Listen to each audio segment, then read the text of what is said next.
അത്ഭുതം സ്വാഭാവികമാ. പാറയോട് പറഞ്ഞ വെള്ളം തരുന്നത് സ്വാഭാവികമാ. കാറ്റിനോട് പ്രവചിച്ചാൽ ഈ കിടക്കുന്ന അസ്ഥികൾ, ഉണങ്ങിക്കിടക്കുന്ന അസ്ഥികളിൽ ജീവൻ വരുന്നത് സ്വാഭാവികമാ. ചെങ്കടൽ പിളരുന്നത് സ്വാഭാവികമാ.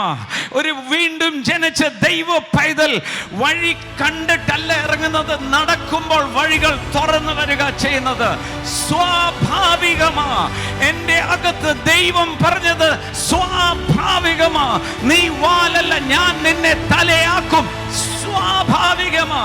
അതിനെ ഞാൻ അത്ഭുതം എന്ന് വിളിക്കത്തില്ല, സ്വാഭാവികമാ.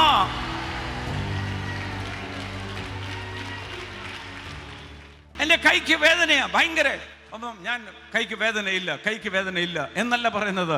വേദനയുണ്ട്, പക്ഷേ അതിനെ പിടിച്ചു കെട്ടുന്ന വിശ്വാസം എനിക്കുണ്ട്. സൗഖ്യമായ കർത്താവ് അതിന്റെ മേൽ എനിക്ക് ജയം തന്ന് കഴിഞ്ഞിരിക്കുക. അതിനെ ജയിക്കുന്ന വിശ്വാസം, ആഗ്രഹമല്ല, ആശിക്കുന്ന കാര്യമല്ല. ഞാനിത് നല്ലൊരു സ്വപ്നം കണ്ടായിരുന്നു. വിമാനത്തെ കയറി നടക്കുന്ന സ്വപ്നമാ കണ്ടത്. പക്ഷേ കണ്ണ് തുറന്നപ്പോൾ മനസ്സിലായത് പോക്കറ്റിൽ 5 പൈസ പോലും ഇല്ല. 5 പൈസ ഇല്ല, പക്ഷെ സ്വപ്നം കണ്ടത് അതെ വിമാനത്തിൽ യാത്ര ചെയ്യുന്നതാ. ഒന്നുകൂടെ കട്ടിലെ കയറി കിടന്ന് ആ സ്വപ്നം ഒന്നുകൂടെ കാണാൻ ശ്രമിച്ചാൽ നടക്കത്തില്ല.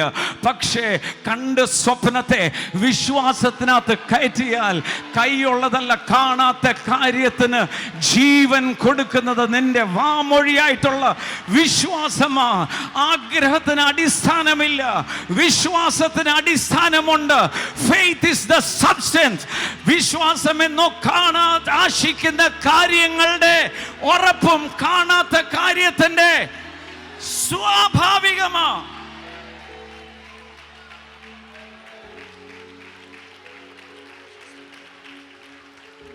അടുത്തിരിക്കുന്ന ആളിനെ പറഞ്ഞാട്ടെ, അത്ഭുതം എന്ന് വിളിക്കേണ്ടതിനെ സ്വാഭാവികമാ. നടന്നില്ലെങ്കിൽ ഓർക്കണം, എവിടെയോ എന്തോ കുഴപ്പം പറ്റിയിട്ടുണ്ട്. സ്വാഭാവികമല്ല അത്. സ്വാഭാവികം എന്ന് പറയുന്നത് എൻ്റെ മക്കളെ കണ്ട്, നാട്ടുകാർ കണ്ട് പറയും ഇവൻ അനുഗ്രഹിക്കപ്പെട്ട. സ്വാഭാവികമാ. ഇത് മനസ്സിലാകുന്നവർക്കായി സ്തോത്രം. അകത്ത് ആത്മാവിൽ അത് കൊത്തിയിടട്ടെ എന്ന് പ്രാർത്ഥിക്കുകയാണ്. വെള്ളം വീഞ്ഞാകുന്നത് എന്ന് പറഞ്ഞാൽ എന്താ? നിന്ദിക്കപ്പെടുന്ന സ്ഥാനത്ത് ഭയപ്പെടേണ്ട ആവശ്യമില്ല. തക്ക സമയത്ത് അവിടെ എന്ത് ചെയ്യുമെന്ന് നിങ്ങൾ നോക്കണ്ട, ചെയ്യുന്നവൻ നിങ്ങളുടെ അകത്തിരിപ്പുണ്ട്. സ്വാഭാവികമാണ്.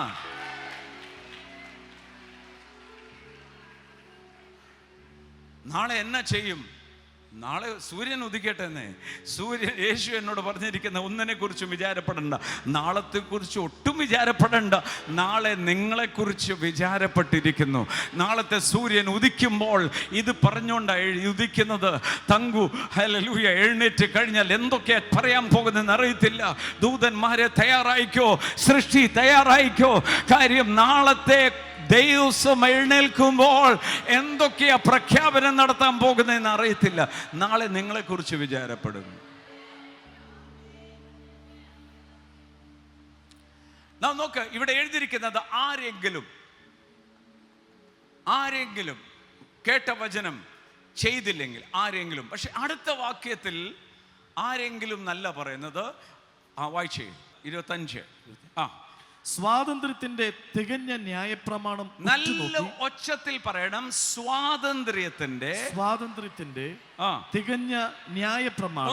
ഒന്നൂടെ സ്വാതന്ത്ര്യത്തിന്റെ തികഞ്ഞ ന്യായപ്രമാണം. നല്ല ഒച്ചത്തിൽ പറയാവോ? ഞാൻ പരിപൂർണ സ്വതന്ത്രനാണ്. ഇരുട്ടിന്റെ അധികാരത്തിൽ നിന്നും പരിപൂർണമായ വിടുതൽ പ്രാപിച്ച ആള്. അല്പമല്ല, പരിപൂർണ വിടുതലായിരുന്നു. സ്വാതന്ത്ര്യത്തിന്റെ തികഞ്ഞ നിയമം എന്ന് പറഞ്ഞാൽ ഇനിയും നിങ്ങൾക്കും എനിക്കും അതിർവരമ്പുകൾ ഇല്ല.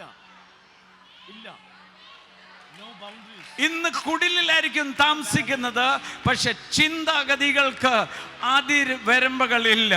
ഇന്ന് ബിസിനസ് തുടങ്ങിയത് ഒരു ചെറിയ കുട്ടി ഒരു ഓഫീസിലായിരിക്കും, പക്ഷെ ചിന്തിക്കുന്നത് രാജ്യങ്ങളിൽ ബ്രാഞ്ചുകൾ വരുന്ന കാര്യം കടുകുമണിയാണ്. ഇത്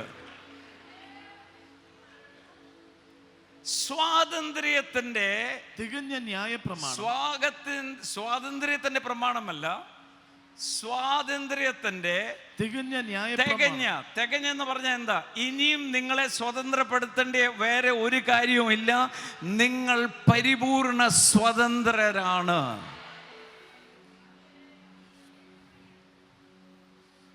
ഇവിടെ ഇരിക്കുന്ന യൗവനക്കാരും കാണുന്ന യൗവനക്കാരോടും പറയാം, സ്വപ്നം കണ്ട് വിശ്വാസം പറയണം. സ്വപ്നം ആഗ്രഹമായിട്ട് മിച്ചം വെക്കരുത്, അതിനെ വിളിച്ച് ദൃശ്യലോകത്തിൽ കൊണ്ടുവരണം. അതാണ് വിശ്വാസം.